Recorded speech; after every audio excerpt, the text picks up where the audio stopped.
우리 좌우 앞뒤 인사하겠습니다. 사랑합니다. 축복합니다. 잘 오셨습니다. 예, 체육대회 피곤이 다 가셨습니까? 예, 평소에 운동하신 분들은 뭐 괜찮겠지만 안 하던 운동을 안 하던 근육을 쓰신 분들은 아마 지금도 온몸이 삭신이 쑤시지 않을까 생각이 됩니다. 좀 집까지 거리가 되시는 분들은 이렇게 빠른 도보로 운동하시면 그 근육들이 더 잘 풀릴 줄 믿습니다.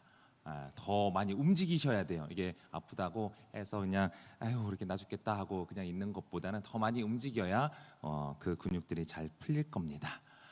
그래서 주일에는 무리 없이 또 하나님께 기쁨으로 영광 돌릴 수 있는 여러분들이 되시기를 소망합니다. 여러분 계약서를 써 보신 적이 있으신가요? 예, 맞네요. 의외로 많네요. 집을 사거나 또 팔거나 또는 차를 사고 팔 때, 또 신용카드를 발급받을 때, 보험에 가입할 때 우리는 계약이라는 것을 합니다. 계약을 하고 요즘엔 또 이게 디지털로 이제 사인하고 서명하기도 하지만 예전엔 이렇게 다 일일이 볼펜으로 몇 번, 한 수십 번을 써야 또 보험 같은 경우도 이제 계약이 되더라고요. 학생들의 경우는 저는 아직 계약서를 써본 적이 없는데요 할 수도 있습니다. 그러나 여러분들이 스마트폰으로 뭐 어떤 어플을 인터넷으로 어느 사이트나 어플에 이제 뭐 가입할 때, 회원 가입을 할 때 여러분들이 이제 뭐 동의 체크를 할 겁니다. 이렇게 하시겠습니까? 동의 체크. 그래야 최소한 4번 정도는 이게 동의를 해야 가입이 됩니다. 그것도 계약입니다. 여러분들의 개인 정보를 다 넘기겠다라는 거에 대한 계약에 대한 동의예요. 그래서 여러분들의 어느 순간 갑자기 알지 못하는 모르는 번호로 막 전화 와서 뭐 이렇게 스팸 전화성 그런 전화들을 받을 때에 왜 그런 연락이 오느냐? 여러분들이 거기에 다 사인을 하셔서 그래요. 동의를 하셔서 그렇습니다. 그래서 여러 뭐 개인 정보를 사용하거나 정보를 메일로 보낸다, 문자를 보내도 된다 이런 동의를 하고 나서야 우리는 그 사이트의 정보를 사용을 할 수 있게 합니다. 차를 구매할 때도 여러 조항들이 있습니다. 차를 구매하는 즉시 모든 세금은 구입한 사람이 내도록 한다. 해지시 계약금은 돌려주지 않는다 등의 여러 내용들이 있습니다. 서로가 사인을 하게 되면 그 즉시 계약이 체결되고 그 계약이 효력을 발휘해서 그 내용대로 따라야 합니다.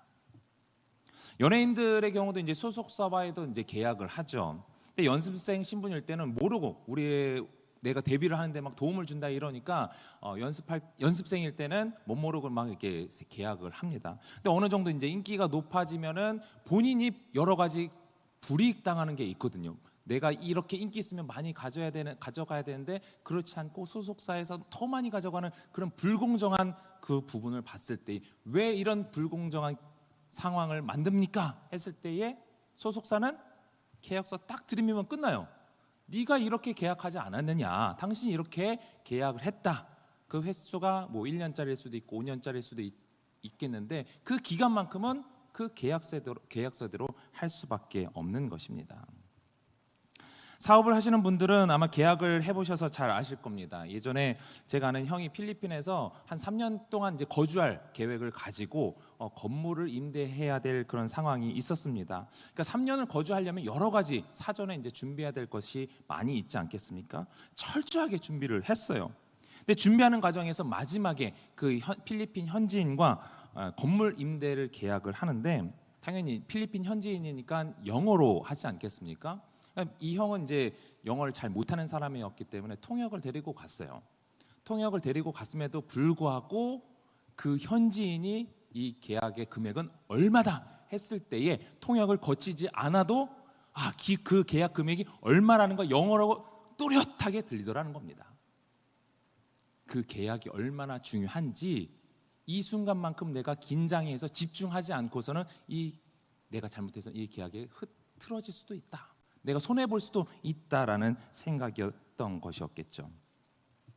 이렇게 우리는 서로 각자가 손해를 보지 않기 위해서 계약을 합니다. 또한 서로 손해를 보지 않는 동시에 내가 얼마나 이익을 볼 수 있는가, 나의 이익을 보장을 위해서 계약을 하지요.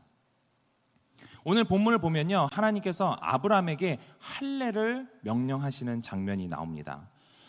오늘 본문 앞에 2절에서 8절 내용을 보면요, 하나님께서 아브라함에게 간단한 내용으로 정리하면 이렇습니다. 너는 여러 민족의 아버지가 될 것이야. 내게서 민족들이 나오고 왕들이 나올 것이다. 그들에게 가나안 땅을 주어서 내 후손들의 영원한 기업이 되겠다. 아브라함에게 풍성한 복을 주겠다. 이것이 하나님의 약속이었습니다. 그리고 그랬을 때에 오늘 읽은 9절 이후부터는요, 우리가 이 아브라함이 지켜야 할 것이 무엇인가에 대해서 말씀을 하고 있는데, 9절에서 우리가 읽었던 14절 내용을 보면 축약하면 이렇습니다.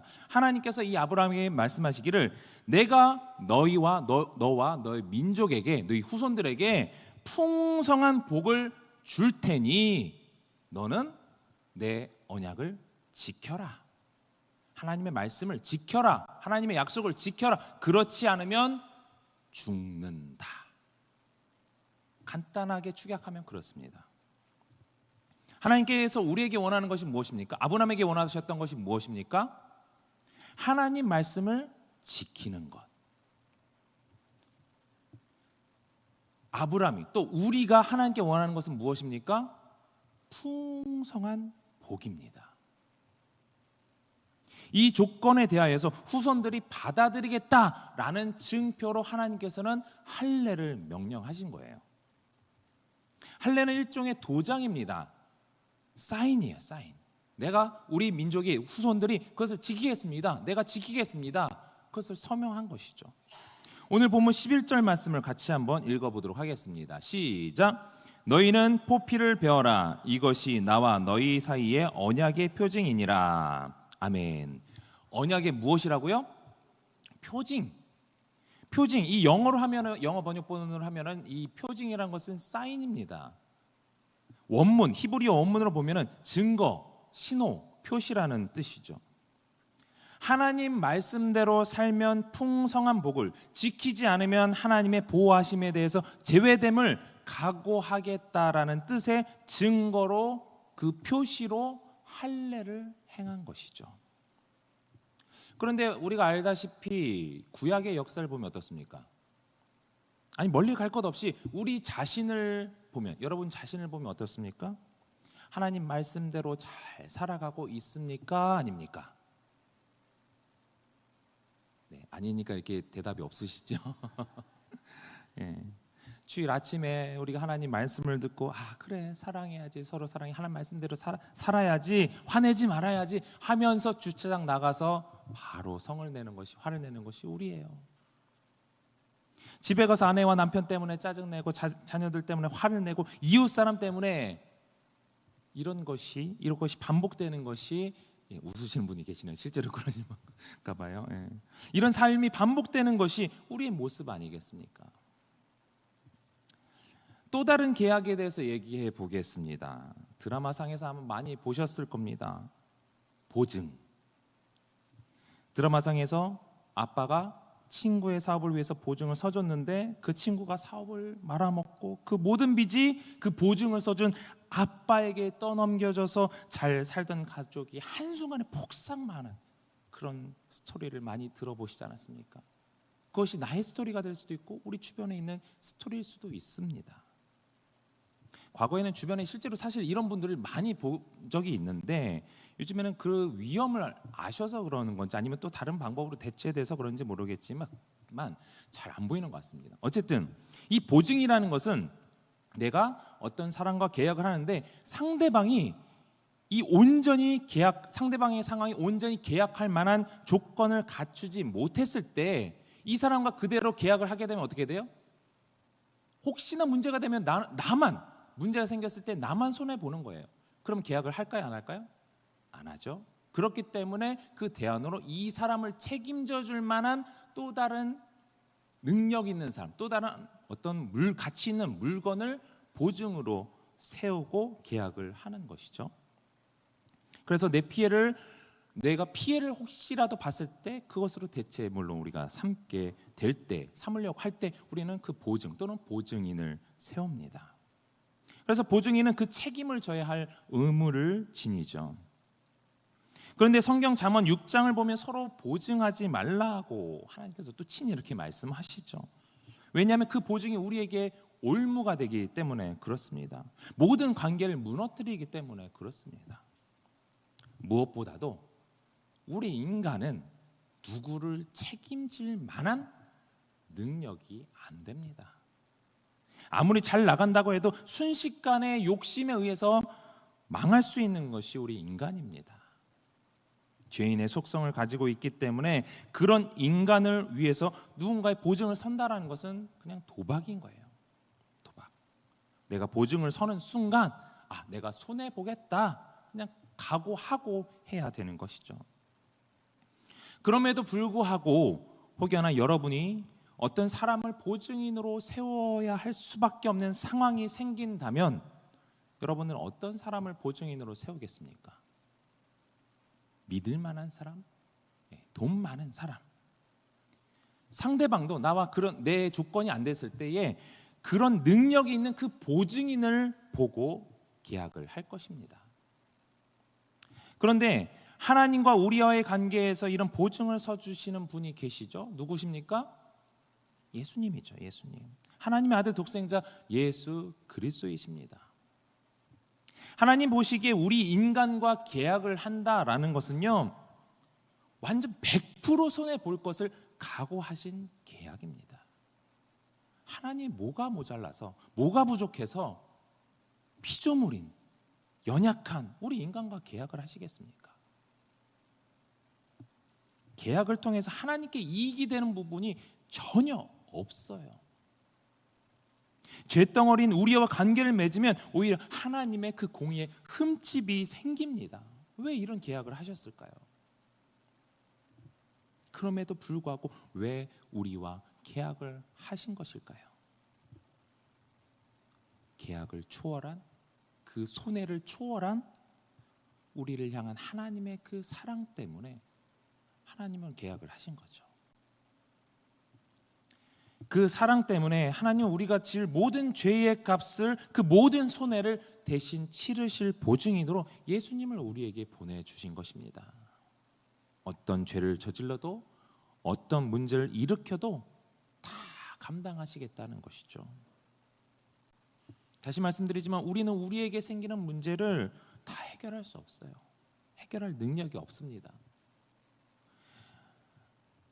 이 땅에서 우리가 살아갈 때에 은행 빚을 많이 진 사람이 결국 갚지 못하면 어떻게 해야 합니까? 결국 사채를 쓰죠. 사채를 통해 당장 눈앞의 문제를 해결하고자 하지만 결국 해결되지 않고 배보다 배꼽이 더 커져서 산더미같이 불어난 이자를 갚지 못하고 파멸의 길을 걸어가는 것이 우리 인생입니다. 그것이 우리의 연약한 모습이에요. 혹여나 다른 것을 다 해결한다 할지라도 구원의 문제만큼 절대로 우리가 해결할 수 없습니다. 그것은 오직 예수 그리스도의 십자가 공로로만 가능한 줄 믿습니다. 내 힘으로 구원받으려고 이렇게 저렇게 해봐야 우리는 계속 사탄의 올무에 걸릴 수밖에 없는 거예요. 우리 스스로 해결할 수 없는 이 문제를 예수님께서 해결해 주셨다는 것을 믿으시기 바랍니다. 예수님은 우리의 모든 죄악의 값, 곧 사망의 값을 대신 치르시기 위해서 이 땅에 인간의 몸으로 오신 것이죠. 그 또한 인간의 몸으로 온 것 또한 우리를 향한 그 계약의 그 조건을 이루시기 위해서 오신 것입니다. 그렇게 예수님께서 이 땅에 오셔서 십자가에 달려 돌아가시고 3일 만에 부활하심으로 또 우리에게 성령을 보내주심으로 우리가 하나님의 자녀다, 그 사실을 믿는 우리에게 하나님의 자녀다라는 사실을 도장으로 쾅쾅 찍어주신 줄 믿으시기 바랍니다. 고린도후서 1장 22절 말씀 우리 같이 한번 읽어보겠습니다. 시작. 그가 또한 우리에게 인치시고 보증으로 우리 마음에 성령을 주셨느니라. 아멘. 그가 또한 우리에게 인이 무엇입니까? 도장이죠. 도장을 쾅쾅 찍으시고 보증으로 우리 마음에 성령을 주셨다라는 거예요. 우리가 만약에 구약 시대를 살고 있다면 우리는 다 모두 할례를 받아야 합니다. 그러나 신약 시대를 살고 있는 우리에게 하나님께서는 말씀하시는 거죠. 로마서 2장 29절 말씀에 할례는 마음에 하라고 했습니다. 할례는 마음에. 더 이상 구약 시대처럼 하나님의 약속을 우리가 몸에 새길 필요가 없는 거예요. 마음에 하라는 거예요. 마음에. 여러분 마음에 할례를 행하셨습니까? 구약 시대에 할례를 한다라는 것은 하나님이 우리에게 주시는 그 복을 받기 위해서 내가 지켜야 할 의무를 다 하겠다라는 징표로 할례를 하는 것입니다. 그런데 거듭난 우리의 삶을 보면 우리가 하나님의 말씀을 100% 지킬 수 없다라는 것을 우리는 너무나 잘 알고 있습니다. 그래서 하나님은 예수님을 우리에게 보내주셔서 우리의 보증인으로 세우신 거예요. 예수님께서 보혈을 흘리심으로 인치심, 도장을 꽉 쾅쾅 찍어주심으로 사인을 하신 거예요. 표시를 하시는 거예요. 그 할례 표시가 우리 마음에 있는 거예요.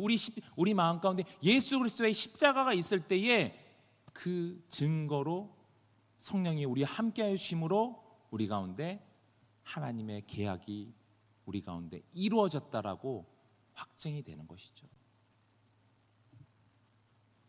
우리는 하나님 앞에 나아갈 때 우리를 위해 흘리신 그 예수님의 보혈을 증표로 삼는 것입니다. 그것이 마음의 할례예요. 그리고 예수님께서 보내주신 그 성령님과 늘 동행하는 것, 그것이 우리가 할 것이 있다면 우리가 해야 될 다짐인 것입니다. 주님께서 하실 수 있는 것을 다 하셨어요. 우리가 할 수 있는 것은 우리 안에 있는, 우리 가운데 계시는 그 성령님과 동행하는 거예요. 하나님의 계약은 어떻게 보면 일방적인 계약입니다. 우리가 원해서 한 계약이 아니에요. 여러분들이 난 이런 것을 원합니다 해서 이루어진 계약이 아닙니다. 그렇지만 그 계약은 우리에게 반드시 필요한 계약입니다. 절대적으로 인간에게 유익하며 하나님께 불리한 계약, 불공정 계약이에요. 그럼에도 불구하고 하나님께 남는 것이 없음에도 불구하고 우리를 향한 그 하나님의 사랑이 앞서기 때문에 하나님께서는 그 계약을 성사시키신 것이죠. 그래서 우리는 그것을 두 글자로 은혜라고 합니다. 값없이 주어지는 은혜. 내가 바라지 않았어도 내게 필요한 것이기 때문에 값없이 주어진 은혜. 그 은혜로 인해 우리가 더 나은 삶을 살 수 있는 것입니다. 세상 사람들과 비교했을 때 우리가 나은 게 절대 더 없어요. 더 나은 게 없습니다. 그 사람이나 오히려 더 도덕적인 삶을 봤을 때 더 나은 사람들이 얼마나 많은지 모릅니다. 더 나은 게 없어요. 그러나 나은 것이 있다면 우리는 그 은혜의 혜택을 누리고 있는 거예요. 그 은혜로 인해서 우리의 삶이 완전히 회복될 수 있는 것입니다. 그러므로 우리는 그 은혜에 감사함으로 주님 닮은 삶을 살아가야 하는 줄 믿습니다. 어떻게 주님 닮은 삶을 살아갈 수 있을까요? 아까도 말씀드렸지만 우리는 거듭났어요. 거듭난 그 축복을 누리고 있어요. 그럼에도 불구하고 여전히 우리는 내 마음대로의 삶을 살 때가 너무나 많이 있죠. 그렇기 때문에 그냥 내가 열심히 주님 말씀대로 살아가야지 거기에 목적이 있으면 우리는 절대로 주님이 원하시는 삶을 살기가 어렵습니다. 원수를 사랑하는 것 우리 힘으로는 절대로 죽었다 깨어나도 안 됩니다. 억지로 하는 것도 한계가 있죠. 우리가 할 수 있는 것은 그 하나님의 은혜를 기억하는 겁니다. 그 은혜가 얼마나 큰지를 기억하는 겁니다. 1만 달란트를 탕감받은 그 은혜를 생각할 때에 100데나리온 빚진 자를 용서할 수 있는 힘이 생기는 거예요. 100데나리온과 1만 달란트는요. 100데나리온은 1만 달란트의 60만 분의 1이에요. 그냥 먼지인 거죠, 먼지. 그것조차도 할 수 없는 게 우리인데 우리가 할 수 있는 것은 그 1만 달란트가 얼마나 큰 금액인지 얼마나 큰 은혜를 내가 탕감받았는지를 생각하면 100데나리온 그거는 그냥 아무것도 아닌데 용서할 수 있는 힘이 생기는 겁니다. 하나님의 은혜가 넘칠 때 원수를 사랑할 수 있다라는 거예요. 혹시 여러분들이 어떤 사람을 바라보면서 이런 잘못 저런 잘못 막 이렇게 체크를 하고 있다면은 하나님께서 여러분을 보실 때, 하나님의 기준으로 보실 때 채점표에 얼마나 많은 빗줄기가 이렇게 싹 이것도 잘못됐고 저것도 잘못됐고 저것도 이럴지 한번 생각을 해보십시오. 어쩌다가 이거 한번 동그라미. 근데 하나님께서는 그 채점표를 이렇게 체크하는 것이 아니라 그냥 다 구겨버리시고 따뜻한 품에 우리를 안아주고 계신다는 것을 기억하시기 바라요. 그 따뜻한 품을 내가 손가락질을 하고 있는 그 사람에게 또 필요하다는 것을 우리는 깨달을 때 그 사람을 용서할 수 있는 겁니다. 하나님께서 불공정한 계약에 사인을 하시면서까지 왜 나를 살리셨을까? 그것을 생각하면 상대에 대한 마음 우리는 충분히 헤아릴 수 있습니다. 또한 하나님께서 그렇게까지 우리 인간과 계약하셨을 때 그 특혜가 무엇인지 알아야 우리는 그 특권을 누릴 수 있죠. 보험을 계약해놓고 문제가 생겼을 때에 보험의 혜택을 우리 모르면 우리는 그 문제의 그 혜택을 해결받을 수가 없습니다. 보험 계약을 통해서 내가 얻을 수 있는 이익이 무엇인지를 알아야 우리가 청구하고 받을 수 있는 것처럼, 마찬가지로 하나님께서 우리에게 주시고자 하는 어마어마한 그 약속이 성경에 분명히 있습니다. 믿으십니까? 예. 하나님께서 우리에게 주시고자 하는 혜택이 무엇인지 잘 알아야 우리는 이 땅에서 그 혜택을 제대로 누릴 수 있습니다. 그렇기 때문에 우리가 하나님 말씀을 묵상하는 거예요. 읽고 묵상하는 것이죠. 요한복음 14장 27절에 이렇게 말씀합니다. 같이 읽어봅니다. 시작. 평안을 너희에게 끼치노니 곧 나의 평안을 너희에게 주노라. 내가 너희에게 주는 것은 세상이 주는 것 같지 아니하니라. 너희는 마음에 근심하지도 말고 두려워하지도 말라. 아멘. 주님은 우리에게 평안을 주셨습니다. 세상이 줄 수 없는, 세상이 주는 그 평안과는 비교도 될 수 없는 그 평안을 우리에게 주신 줄 믿으시기 바랍니다. 그렇기 때문에 우리는 근심할 이유가, 또 걱정할 이유가, 두려워할 이유가 없는 거예요. 이 혜택은 나만 살겠다고 할 때는 누릴 수 없습니다. 왜냐하면 하나님께서 우리와 이룬 계약은요, 주님이 먼저 손해보시겠다고 하신 불공정 계약이기 때문에 그렇습니다. 그렇기 때문에 여러분이 먼저 예수 그리스도의 보혈만을 신뢰하며 하나님의 뜻대로 살겠다고 다짐하셨다면 우리는 예수님께 사랑의 빚진 자라는 것을 생각하면서 나 역시 이 사랑과의 관계에 있어서 내가 먼저 손해를 보겠다 했을 때에 우리 가운데 진정한 평안을 누릴 수가 있는 것이죠. 우리는 예수님께 사랑의 빚진 자입니다. 믿으십니까? 빚진 사람의 올바른 태도가 무엇일까요? 나 돈 없다 뱉지라, 이것이 올바른 태도입니까? 돈을 빌려준 사람 입장에서는 상대방이 능력껏 조금이라도 갚으려 할 때에 긍휼한 마음이 듭니다. 그래서 우리가 예수님께 사랑의 빚을 졌다면 나의 모든 상황에서 다 갚을 수 없어요. 주님의 그 사랑 우리 다 갚을 수 없습니다. 그러나 그 사랑 어떻게 하면 갚을 수 있을까? 그럴 때 우리는 그 긍휼의 혜택을 받는 것입니다. 이런 마음을 가진 자가 예수님의 사랑을 알고 그 하나님의 마음에 합당한 삶을 살게 되는 줄 믿습니다. 우리 데살로니가 후서 1장 11절 12절 말씀을 같이 읽어보겠습니다. 시작. 이러므로 우리도 항상 너희를 위하여 기도함은 우리 하나님이 너희를 그 부르심에 합당한 자로 여기고 모든 선을 기뻐함과 믿음의 역사를 능력으로 이루게 하시고 우리 하나님과 주 예수 그리스도의 은혜대로 우리 주 예수의 이름이 너희 가운데서 영광을 받으시고 너희도 그 안에서 영광을 받게 하려 함이라. 아멘. 그 부르심에 합당한 자로 하나님은 우리를 여기신 줄 믿으시기 바랍니다. 우리는 그 부르심에 합당한 자가 아니에요. 하나님 보시기 흡축한 모습이 있는 사람이 아니에요. 그런데 하나님께서 그 부르심에 합당한 자로 여기셨다라고 말씀합니다. 그래서 모든 선을 기뻐함과 믿음의 역사를 능력으로 이루게 하신다고 하나님이 하신 약속이에요. 이루게 하시는 분은 하나님이신 줄 믿으시기 바라요. 그래서 하나님께서 궁극적으로 하시고자 하는 것은 무엇이냐? 예수 그리스도의 이름이 우리를 통해 영광을 받으시고 우리의 삶을 통해 부족한 모습이지만 우리의 모습을 통해서 예수 그리스도의 이름이 영광을 받으시고 그 예수 그리스도 안에서 우리 역시 영광을 받게 하는 것. 하나님의 백성이란 그 이름 안에서 우리의 가치가 드러나게 하시는 것, 하나님께서 원하시는 것은 바로 그것인 줄 믿으시기 바랍니다. 우리 스스로는 절대로 하나님의 영광을 받을 수가 없어요. 우리가 우리된 모습을 드러낼 수가 없습니다. 오로지 하나님의 은혜만이, 하나님 뜻대로 살겠다고 다짐한 사람들에게만이 그런 하나님의 그 특권이 우리 가운데 누려지게 되는 줄 믿습니다. 오늘도 우리를 그 부르심에 합당한 자로 여기심에 감사하며 그리스도 예수 안에서 영광된 삶을 살아가시는 여러분들이 되시기를 주님의 이름으로 축원합니다.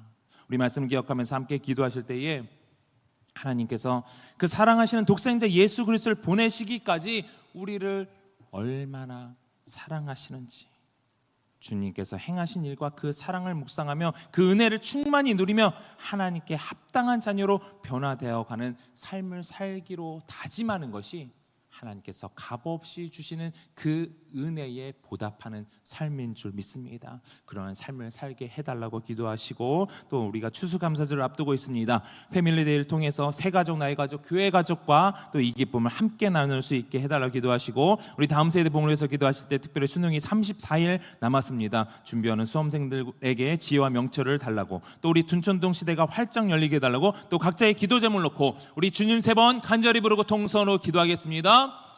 주여